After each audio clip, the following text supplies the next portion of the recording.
السلام عليكم ورحمة الله وبركاته. النظام الشمسي هو نظام الجاذبية المرتبط بالشمس والأجسام اللي بتدور حواليه، إما بشكل مباشر أو بشكل غير مباشر.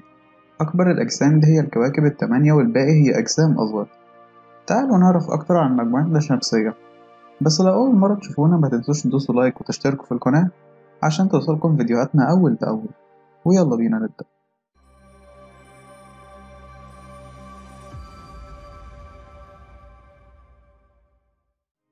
النظام الشمسي هو المجموعة الشمسية اللي بتتكون من الشمس وكل اللي بيدور حواليها من أجرام زي الأرض والكواكب التانية، وبيشمل النظام الشمسي أجرام تانية أصغر في الحجم، وهي الكواكب الصغيرة والكويكبات والنيازك والمذنبات.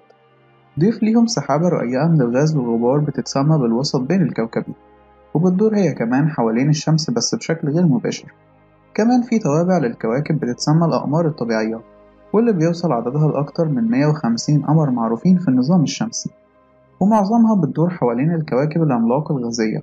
وفي 2 من الأقمار دي هي حجمها أكبر من حجم كوكب عطارد. النظام الشمسي ما هو إلا جزء صغير من نظام ضخم من النجوم والأجسام التانية، وكلها مع بعض بتتسمى بمجرة درب التبانة، بحيث بيدور النظام الشمسي حوالين مركز المجرة مرة واحدة كل 225 مليون سنة. ومجرة درب التبانة هي مجرد مجرة واحدة من بلايين المجرات اللي بتشكل الكون بدورها. أما بقى لو عايز تعرف أكتر عن مجرة درب التبانة فارجع للحلقة اللي عملناها عنها، ودوس لايك يلا واشترك بقى عشان نكمل. بيقولك إن الشمس هي نجم ضخم موجود في مركز النظام الشمسي، وهو أكبر جسم في النظام الشمسي بحيث بيوصل قطرها لحوالي 1,392,000 كيلو متر. وبتحتوي الشمس على أكتر من 99% من المواد الموجودة في النظام الشمسي، وهي عبارة عن كرة سخنة جدا من غاز الهيدروجين والهيليوم، بحيث بتوصل درجة حرارتها لأكتر من 15,600,000 درجة مئوية. وبيتغير الهيدروجين في جوهره للهيليوم باستمرار، فبينتج عن العملية دي كميات هائلة من الإشعاع أو الطاقة، وبتعتمد الكائنات الحية في الأرض على الطاقة دي سواء في شكل ضوء أو حرارة.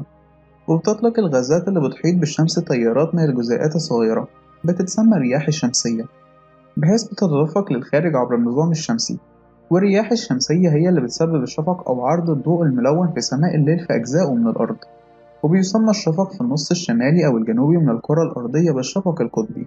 والشفق القطبي هو تشكل أضواء طبيعي في السماء، وبيتشاف بشكل واضح في مناطق خطوط العرض العليا حوالين القطب الشمالي والقطب الجنوبي. هو بيظهر على شكل أضواء ساطعة متحركة كالستائر، أو زي الأشعة المتحركة اللي بتغطي السماء.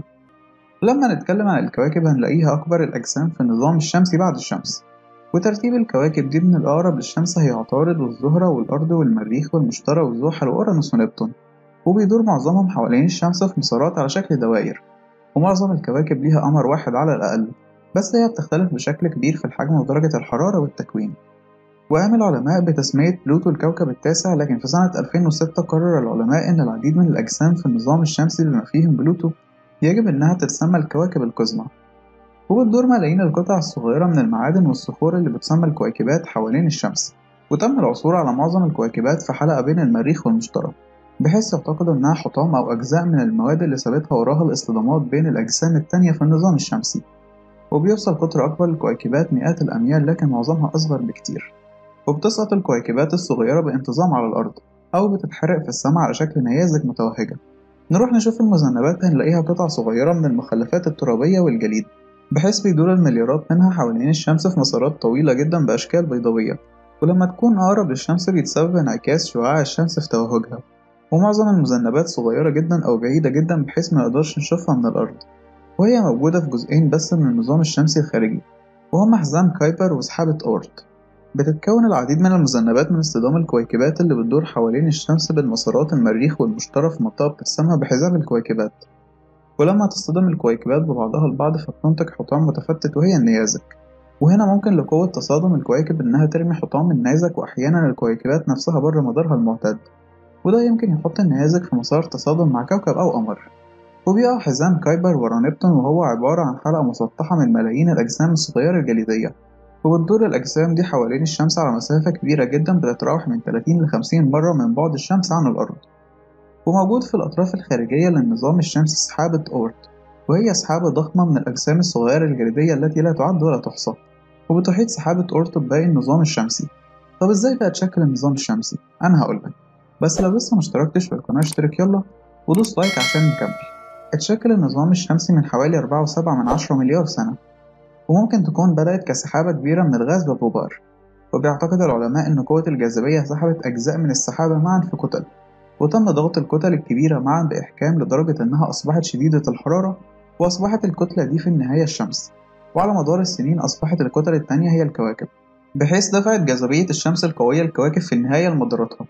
وبمرور الوقت تحولت بعض الكتل المتبقية لكويكبات ومذنبات وجسيمات تانية صغيرة متجمدة. النظام الشمسي معروف كمان باسم نظام الكواكب. ومنذ تسعينيات القرن الماضي اكتشف العلماء العديد من أنظمة الكواكب بره نظامنا الشمسي، وفي الأنظمة دي بيدور كوكب واحد أو أكتر حوالين نجم محدد، بالظبط زي ما بتدور الكواكب التمانية في نظامنا الشمسي حوالين الشمس. وبتتسمى الكواكب دي بالكواكب خارج المجموعة الشمسية.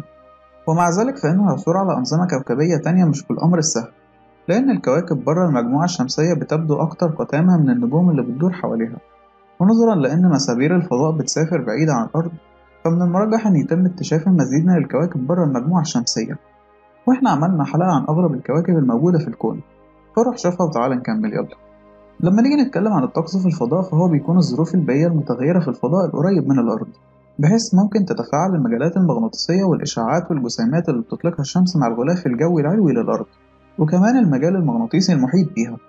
وبينتج عنها العديد من التأثيرات والتفاعلات.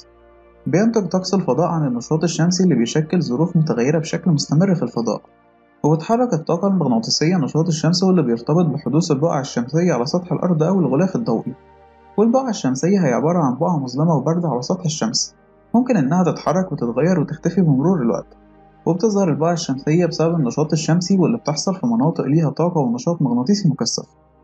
ومع توفر بيانات ل 250 سنة تقريبا من النشاط الشمسي، أصبحت البقعة الشمسية هي الوسيلة الأولى لقياس ومراقبة النشاط الشمسي وما يؤثر على طقس الفضاء. والهدف النهائي لبرامج مراقبة النشاط الشمسي هو القدرة على التنبؤ بيه وتأثيره على الأرض. وكان القمر الصناعي السوفيتي سبوتنيك 1 هو أول جسم من صنع الإنسان بيدور حوالين الأرض في سنة 1957. ومن الوقت ده أرسل العلماء العديد من المركبات الفضائية لاستكشاف أجزاء مختلفة من النظام الشمسي. وحملت المركبات الفضائية رواد فضاء من مدار حوالين الأرض للقمر، وكمان لمحطات فضائية من صنع الإنسان. وحملت مركبات فضائية تانية بتتسمى المسابير كاميرات ومعدات علمية بس ما كانش فيها رواد فضاء. وهبطت المجسات الفضائية على كوكب المريخ والزهرة وعلى الكويكبات التانية، وكمان على تيتان وهو أحد أقمار كوكب زحل. ضيف لكل ده إن المجسمات الفضائية حلقت عبر جميع الكواكب في النظام الشمسي، وأخدت الكثير من الصور وجمعوا الكثير من المعلومات القيمة عن النظام الشمسي. طب إيه هو طول مدار كل كوكب من كواكب المجموعة الشمسية؟ بيقولك إن الكل من الكواكب في النظام الشمسي مداره الفريد اللي بيدور فيه، وكلها بتدوم لفترات زمنية مختلفة. وبيبلغ طول مدارات الكواكب كما يلي، وده وفقا للترتيب التصاعدي، وتم قياس هذه المدارات حسب أيام وسنوات الأرض. فمن بين جميع الكواكب في نظامنا الشمسي بيمتلك عطارد أقصر مدة دوران حوالين الشمس، فهو بيدور حوالين الشمس في 88 يوم بس من أيام الأرض. وكوكب الزهرة بيدور في مداره لمدة 224 يوم. وطبعا زي ما هو معروف بيستمر دوران الأرض حوالين الشمس لمدة 365 يوم.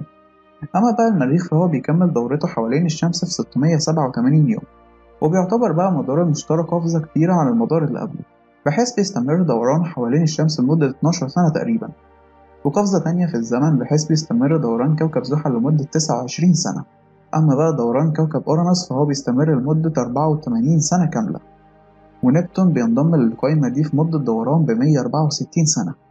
والأخير معانا هو بلوتو، وهو يعتبر كوكب قزم، بس الهدف المقارنة ممكن نحطه ضمن قائمة الكواكب، وهو بعيد جدا عن الشمس وعشان كده مداره ضخم، وبيدوم دورانه حوالين الشمس لمدة 248 سنة تقريبا. وبكده احنا نكون وصلنا لنهاية الحلقة، إلا أتمنى إنها تكون عجبتكم. وطبعا ما تنسوش تسيبولنا رأيكم في الكومنتات، وده اقترحوا لنا أفكار جديدة نعملها الحلقات الجاية. وبس كده، أشوفك الحلقة الجاية بقى، سلام.